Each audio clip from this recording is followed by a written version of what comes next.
কাঞ্চিপুরে তৈরি তাই সেই শাড়ির নাম কাঞ্জিভরম। বেনারসে তৈরি তাই সেই শাড়ির নাম বেনারসি। টাঙ্গাইলে তৈরি তাই সেই শাড়ির নাম টাঙ্গাইলের শাড়ি। অবশ্য মজার বিষয় নাকি দুঃখের বিষয় বলতে পারবো না, টাঙ্গাইল শাড়ির জিআই ট্যাগ আবার পশ্চিমবঙ্গের হাতে। যাই হোক, সেটা অন্য প্রসঙ্গ। মোট কথা, যে স্থানে তৈরি হচ্ছে শাড়ির নাম হচ্ছে সেই জায়গার নাম অনুসারে। অবশ্য সব ক্ষেত্রে এই নিয়ম খাটে না, খাটবে না। তবুও বলতে পারেন বালুচরী কেন বলে, মসলিন বা কেন বলে? বাংলার দুই বিখ্যাত শাড়ি, একটি বিষ্ণুপুরের বালুচরী আর একটি ঢাকাই মসলিন। ঢাকাই মসলিন তো রূপকথা, সেই রূপকথা, সেই শিল্প হারিয়ে গেছে। বিষ্ণুপুরে বালুচরী আছে, কিন্তু তা নাকি আসল বালুচরী নয়। যাই হোক, আজ এসেছি এই নামকরণের খোঁজে। এই যে ঢাকাই মসলিন অবশ্যই তৈরি হতো ঢাকাতে। এই রূপকথার গল্প, এই বস্ত্র, এই শাড়ি নাকি একটি আংটির মধ্যে দিয়ে পেরিয়ে যেতে পারত। একটি দেশলাই বাক্সের মধ্যে এটিকে এঁটে ফেলা যেত। ঘাসের উপরে এই শাড়ি মেলে দিলে রাতভর যদি শিশির পড়তো, তাহলে এই শাড়ি নাকি অদৃশ্য হয়ে যেত শিশিরে। এত সূক্ষ্ম এর বুনন। এই ঢাকাই মসলিন ইংরেজদের চক্রান্তে হারিয়ে গেল। যাই হোক, এখন প্রশ্ন হলো, কেন বলা হয় মসলিন? তো এখন নামকরণের ইতিহাস যদি খুঁজি, কাঞ্চিপুর, বেনারস, টাঙ্গাইলের মতো বালুচরও একটি গ্রামের নাম।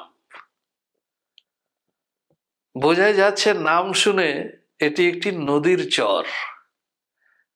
আকবরের আমলের একটি কাহিনীতে পাওয়া যাচ্ছে, সেই সময় যশোরের প্রতাপাদিত্য, তিনি মুঘলদের কর দেওয়ার কথা অস্বীকার করলেন এবং মানসিংহ প্রতাপাদিত্যকে দমন করার জন্য রওনা দিয়েছেন। এই মানসিংহের পথপ্রদর্শক হচ্ছে ভবানন্দ রায় মজুমদার, যার বংশে পরবর্তীতে নদিয়ার রাজা কৃষ্ণচন্দ্রকে পাই আমরা। তো রাজমহল থেকে রওনা দিয়েছেন মানসিংহ এবং দুদিন পথ চলে ভাগীরথী নদীর তীরে একটি গ্রামে তারা তাঁবু ফেললেন। মানসিংহ জিজ্ঞেস করলেন, কি নাম এই গ্রামের? ভবানন্দ উত্তর দিলেন, ভাগীরথীর তীরে এই গ্রামের পত্তন হয়েছে, এই গ্রামের নাম বালুচর। মানসিংহ বললেন, উত্তম এই স্থান, এইখানে রাজধানী করলে বেশ হয়। এই কথোপকথন আমরা পাচ্ছি কৃষ্ণচন্দ্র চরিত এই গ্রন্থে। লেখকের নাম রাজীব লোচন মুখোপাধ্যায়। তাহলে বোঝা যাচ্ছে যে আকবরের সময় এই বালুচর গ্রামের পত্তন হয়। অবশ্য বালুচরী শাড়ির যাত্রা তারও অনেক পরে। এই শাড়ির যাত্রা শুরু হয় মুর্শিদ কুলি খানের হাত ধরে। সময়টা 1704-1705। মুর্শিদ কুলি খাঁ ঢাকা থেকে রাজধানী মকসুদাবাদে নিয়ে এলেন।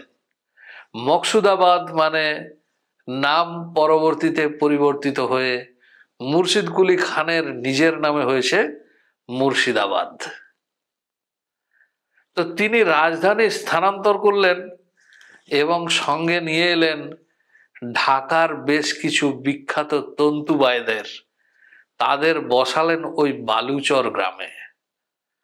তারা যে নতুন শিল্পকর্মটি শুরু করলো, সেই শাড়ি, সেই বস্ত্রের নাম হলো বালুচরি। পরবর্তীতে ইংরেজ আমলে সমস্ত শিল্প যখন ধ্বংস হয়ে যায় তখন এই বালুচরিও ধ্বংস হয়ে যায়। দুঃখের বিষয় এই বালুচর গ্রামটিও ধ্বংস হয়ে যায়, ভাগীরথীর জলের তলায় চলে যায়।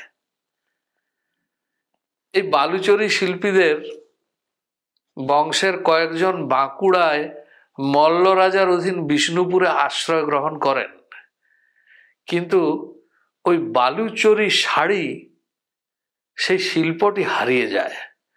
পরবর্তীতে ঠাকুর পরিবারের সদস্য শুভ ঠাকুর, তিনি ওই ঠাকুর পরিবারে কিছু বালুচরি শাড়ির সংগ্রহ থেকে এবং বিষ্ণুপুর থেকে শিল্পীদের নিয়ে সেই হারানো শিল্পের পুনরুদ্ধার করেন। কিন্তু ঢাকায় মসলিনের কাহিনীটা আর এরকম হয়নি। ঢাকায় মসলিন আর সেই রূপকথার পর্যায়ে পৌঁছাতে পারেনি। এটি নিয়ে গবেষণা চলছে, আমরা নিশ্চয়ই আশাবাদী। কিন্তু বালুচরি নামের কথা তো জানা গেল, এখন মসলিন নামের পিছনে কি ইতিহাস রয়েছে।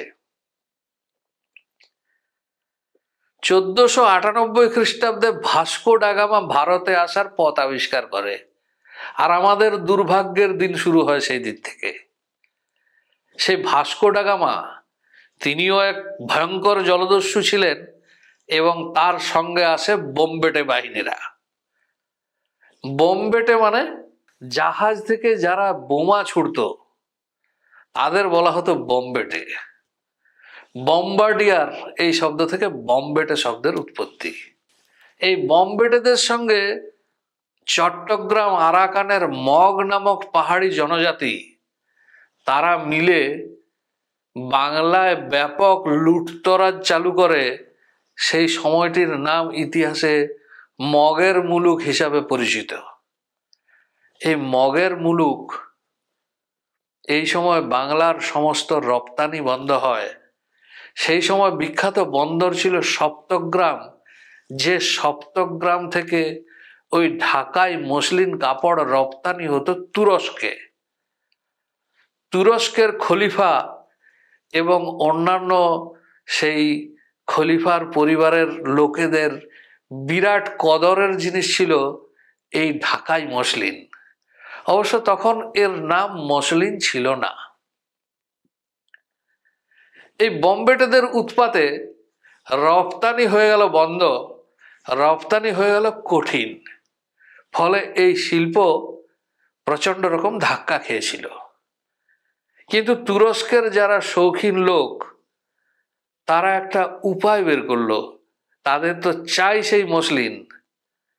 তারা ওই মুর্শিদকুলি খানের মতো, অবশ্য এই ঘটনা তারও আগের, ঢাকা থেকে বিখ্যাত তন্তুবাইদের নিয়ে টাইগ্রিস নদীর তীরে মসুল নামক শহরে স্থান দিলেন এবং সেখানে উৎপাদন হতে শুরু করলো এই ঢাকাই বস্ত্রের।